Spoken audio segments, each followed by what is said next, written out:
Oke, Assalamualaikum warahmatullahi wabarakatuh, teman-teman semua. Jumpa lagi dengan saya Ahmad Dwi Saputro di channel saya Kiai Marketing, sharing seputar bisnis dan motivasi. Teman-teman sekalian, saya akan membahas lagi tentang masalah hutang dan piutang ini ya. Khususnya hari ini saya mau sharing tentang pengalaman saya dalam mengajukan kredit di bank yang tidak pernah ditolak ya. Teman-teman sekalian, saya tidak menganjurkan Anda untuk kredit apabila Anda menggunakan kredit itu untuk kegiatan konsumtif dan gaya hidup. Tapi gunakan kredit itu sebagai leverage, sebagai pengungkit ya, untuk usaha Anda yang produktif. Nah, pada saat Anda ingin memperbesar modal kerja, Anda ingin membuka cabang baru dan lain-lain, Anda tentunya bisa menggunakan sumber pendanaan. Yang pertama dari kredit bank, yang kedua dari dana Anda sendiri, dari pengendapan sisa keuntungan, dan yang ketiga adalah dari teman-teman Anda, kerabat Anda, family Anda ya, yang Anda ajak untuk rame-rame bikin bisnis bareng.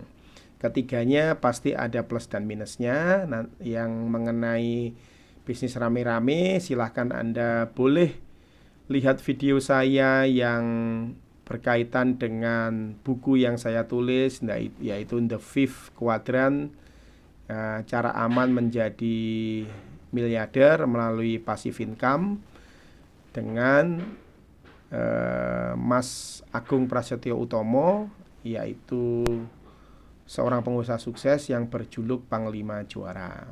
Ya, Anda bisa lihat di channel saya ini juga. Nah, tapi khusus Anda yang takut usaha rame-rame, takut mencederai janji kepada teman-temannya, takut ada masalah konflik dengan keluarga, tentunya alternatif pendanaan yang kedua dan yang ketiga, yaitu alternatif dari pendanaan kredit dari bank dan pendanaan dari sisa tabungan Anda adalah alternatifnya. Apabila Anda pengen mengajukan kredit ke bank dan selalu lolos, maka Anda sangat cocok berada di video kali ini. Oke, bekalnya ada dua, yaitu mindset dan tekniknya. Yang pertama soal mindset, teman-teman. Kita harus berpikir dengan cara orang bank berpikir, teman-teman, bahwa bank itu hanya meminjamkan uang pada orang kaya, bukan pada orang miskin ya. Saya ulangin, mindset yang pertama adalah bahwa bank itu hanya meminjamkan uang atau kredit kepada orang kaya. Contohnya, jika Anda punya saldo 500 juta, kemudian di sebelah Anda punya saldo 500 ribu, kira-kira mana yang paling cepat untuk di-approve kreditnya atau kemungkinan di-approve kreditnya? Anda yang punya saldo 500 juta atau teman Anda yang punya saldo 500 ribu hari itu? Ya, betul jawabannya, yaitu kemungkinan Andalah yang di-approve, yang punya saldo 500 juta, dan teman Anda yang punya saldo 500 ribu tidak akan di-approve. Nah, itu adalah fakta yang menyakitkan, tapi harus Anda terima sebagai bagian dari cara kita berpikir strategi. Yang kedua adalah bank itu tidak meminjamkan uang kepada orang yang tidak punya penghasilan. Saya ulangi, bank tidak akan meminjamkan uang pada orang yang tidak punya penghasilan. Tidak punya penghasilan itu maksudnya bulanan. Anda tidak punya gaji dan juga tidak Anda pendapatan bisnis. Meskipun Anda punya aset banyak, rumahnya di mana-mana, rukonya di mana-mana, tanahnya di mana-mana, tapi pada saat itu Anda tidak punya pemasukan, maka nilai dari harta Anda, aset Anda itu tidak akan bernilai sebagai syarat kredit, karena bank itu yang paling penting adalah kemampuan mengangsur, ya, bukan banyaknya aset. Kalau banyaknya aset tapi nanti Anda tidak bisa mengangsur, justru mengakibatkan bank itu harus menarik aset Anda, harus kemudian menjual aset Anda untuk menutupi kerugian akibat Anda tidak bisa mengangsur. Dan bisnis bank adalah bukan bisnis jual beli aset. Ingat, bisnis bank adalah bukan jual beli aset. Aset itu hanya bagian dari perhitungan mereka menilai tingkat kepercayaan dari nasabahnya, ya, tingkat pengembalian kreditnya seberapa. Jadi kalau asetnya banyak, kira-kira kemungkinan untuk bisa mengembalikan kredit juga lumayan besar dibandingkan tidak punya aset. Ya, jadi dua pola pikir itu ya teman-teman. Kemudian dari mana mereka bisa mengetahui kita punya penghasilan atau tidak, kemudian berapa harta kita. Nah, kalau berkaitan dengan harta, tentunya mereka bisa melacaknya dari apa paling enak? Dari pembayaran pajak Anda. Ya, makanya mereka selalu minta bukti bayar pajaknya apabila Anda adalah seorang pengusaha. Nah, kemudian buktinya berikutnya adalah ya dari kopi-kopi sertifikat dari aset-aset Anda. Tapi paling penting, paling objektif itu adalah dia akan menilai dari berapa besar pajak yang Anda bayarkan kepada negara. Nah, semakin besar pajak yang Anda bayarkan, berarti aset Anda pun pasti semakin besar. Logikanya seperti itu. Begitu juga dengan gaji Anda. Gaji Anda juga akan, selain bisa dilihat dari struk gaji, juga bisa dilihat dari pajak penghasilan Anda yang berapa Anda bayarkan setiap tahunnya.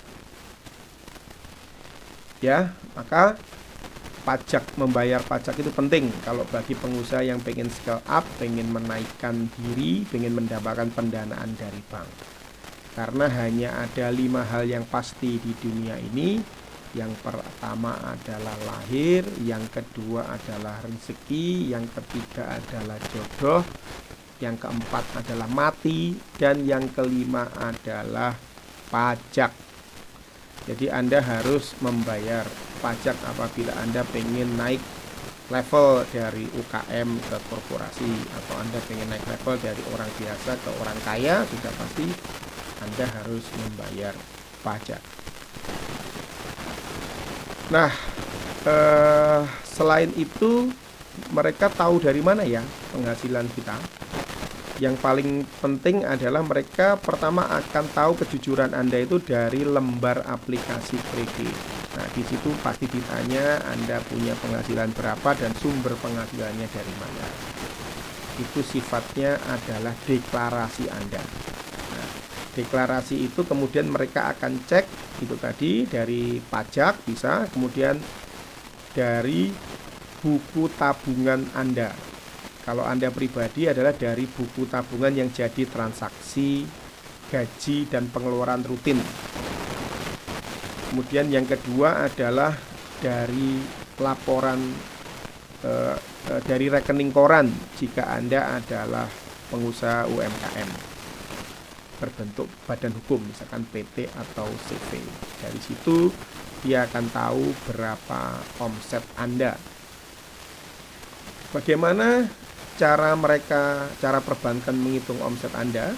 Ya, mengeceknya, misalkan Anda bilang omset Anda adalah 100 juta ya, segala macam, mereka akan lihat dari uang masuk dan uang keluar yang ada di rekening koran itu ya.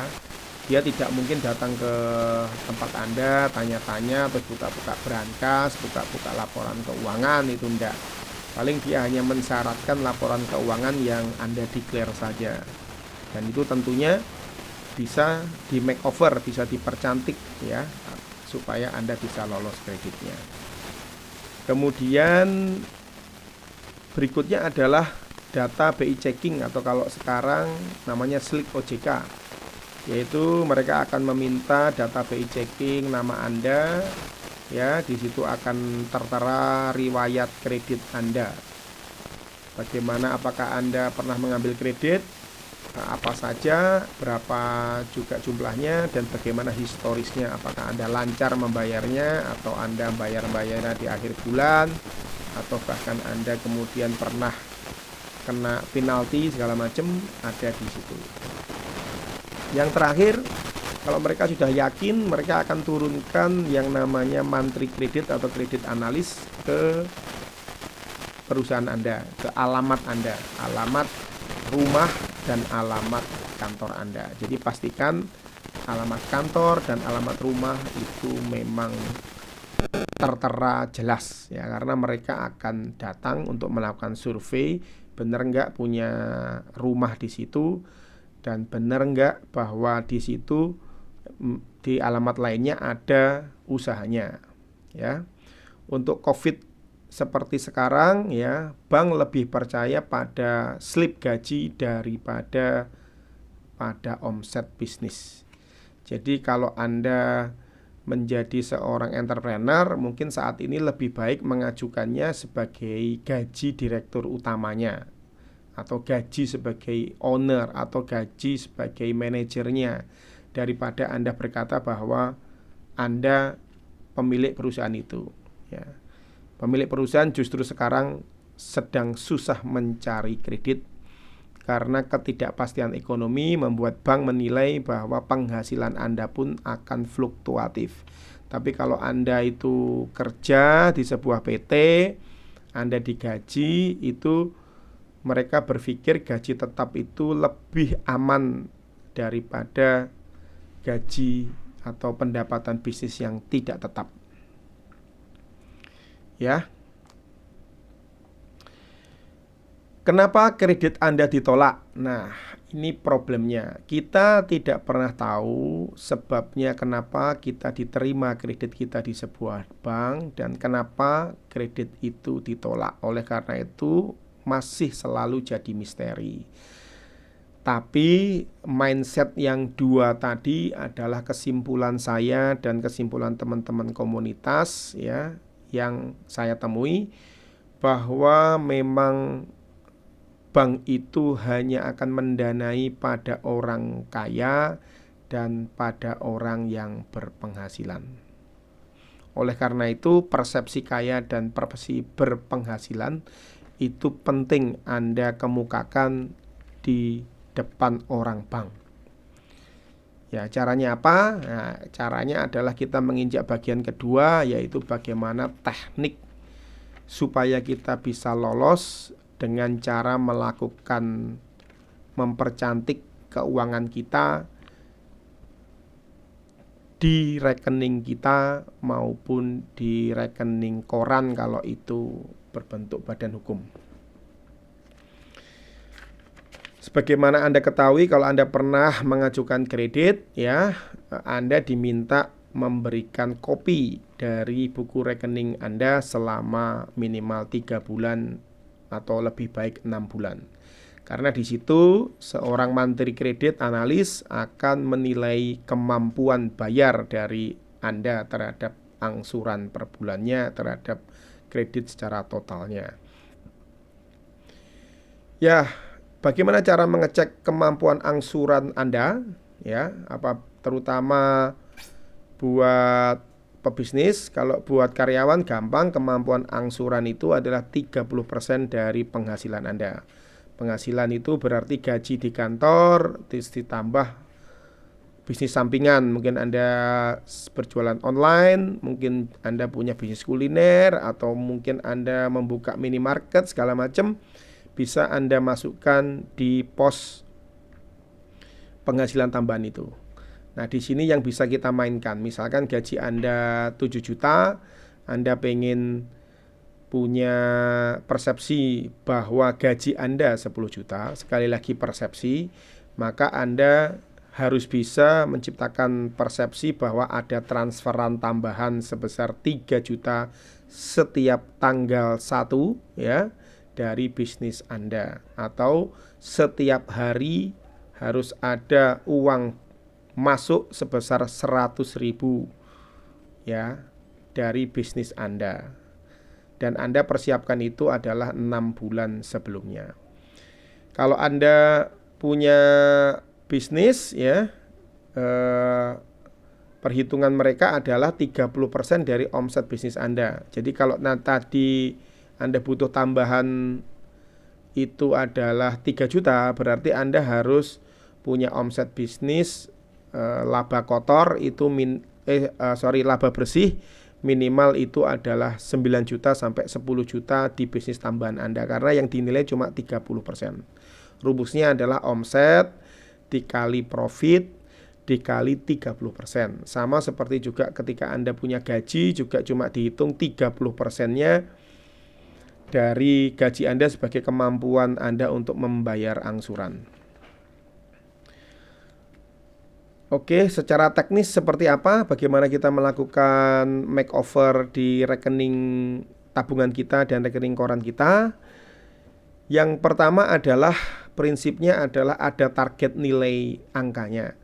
Ketika Anda mengajukan kredit, Anda tentunya sudah tahu bakal mengangsur berapa. Misalkan ketika Anda mengambil kredit taruhlah 100 juta, kemudian terminnya adalah 3 tahun, mungkin angsuran kreditnya sekitar 5-7 juta setiap bulan. Maka Anda harus bikin rekening koran yang mencerminkan bahwa Anda memiliki pendapatan bersih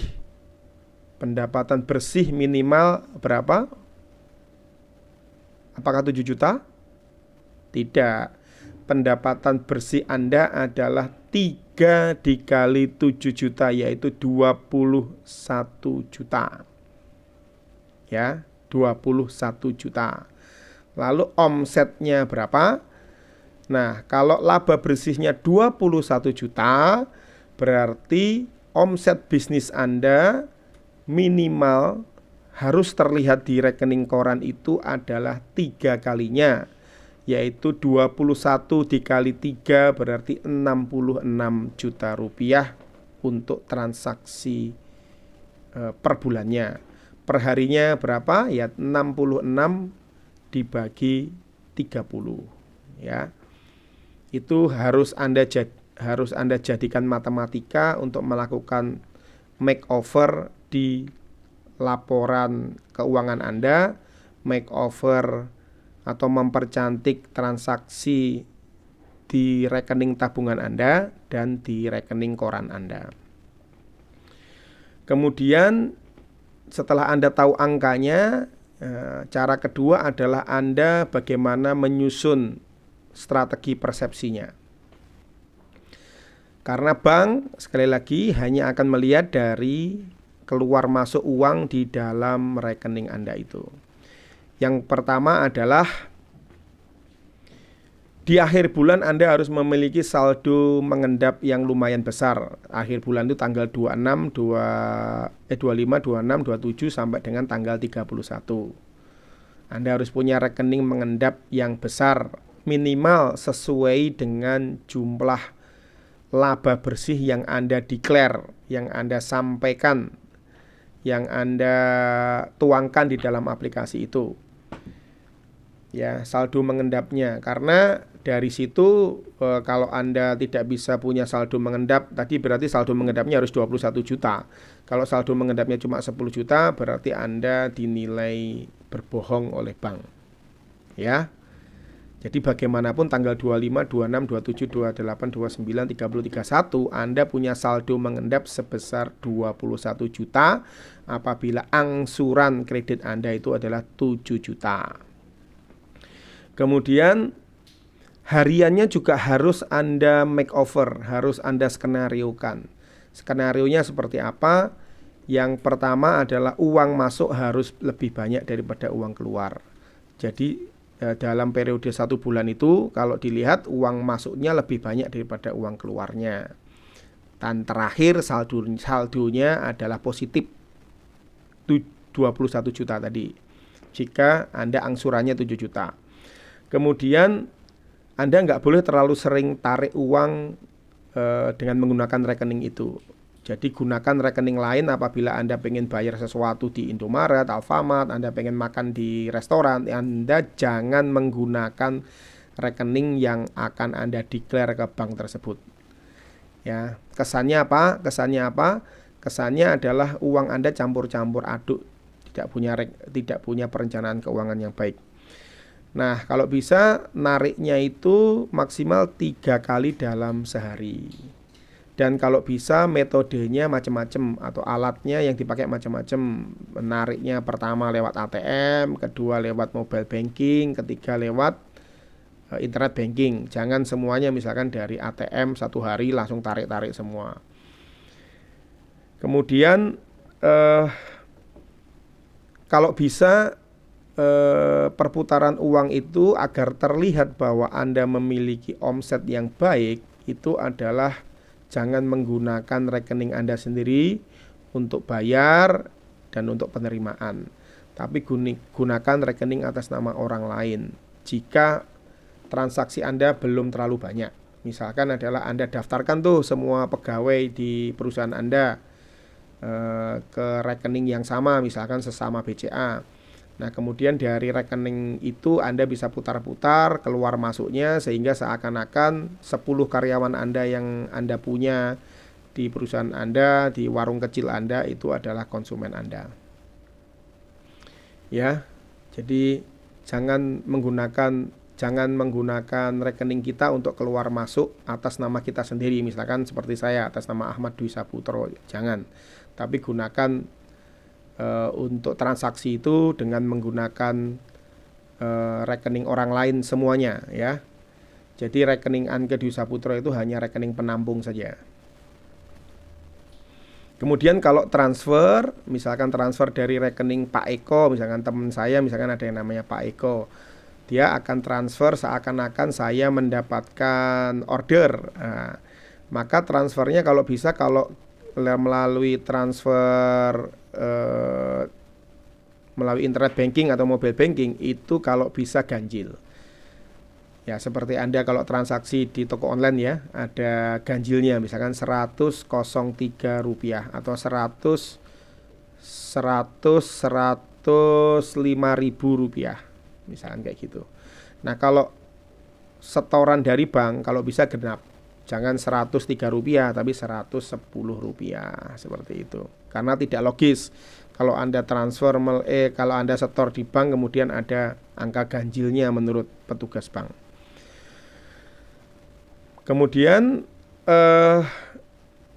jangan melakukan transaksi yang bersamaan di satu device. Misalkan ketika Anda pengen ada terlihat transaksi dari Pak Eko, dari Pak Joni, dan dari Ibu Sri misalkan, maka kalau bisa jangan menggunakan satu ATM, ya.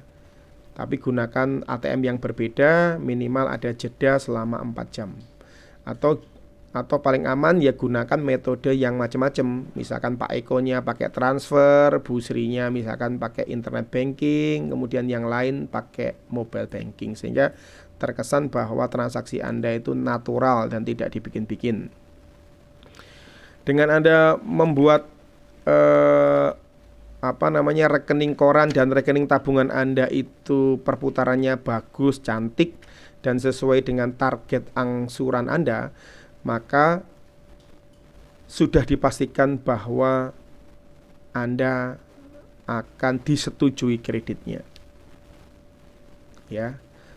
Orang yang tidak disetujui kreditnya adalah orang yang awam, yang tidak melakukan upaya serius mempersiapkan diri sebelum jatuh pada pengajuan kredit itu, yaitu 6 bulan sebelumnya tidak siap-siap. Yang kedua, orang yang pasti kreditnya ditolak itu adalah orang yang membutuhkan kredit pada saat itu. Loh, kenapa kok membutuhkan kredit? Karena mungkin dia sudah tidak punya uang, karena mungkin dia sudah terdesak, karena mungkin dia sudah tidak punya penghasilan, karena dia pada saat itu jatuh miskin.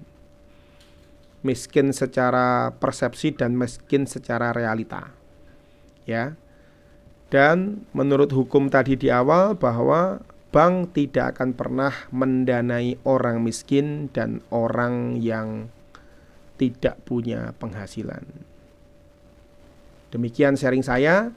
Terima kasih. Wassalamualaikum warahmatullahi wabarakatuh. Apabila Anda suka, jangan lupa subscribe dan pantengin terus channelnya Kiai Marketing, karena kita ada selalu update sharing-sharing berkaitan dengan cara praktis berbisnis, cara praktis memarketingkan produk, cara membrandingkan produk, sampai juga motivasi-motivasi yang semuanya saya sharing adalah sesuatu yang sudah saya lakukan, bukan hanya sekedar penjual ludah. Terima kasih, sehat selalu, sukses selalu. Wassalamualaikum warahmatullahi wabarakatuh. Salam berkah, Kiai Marketing.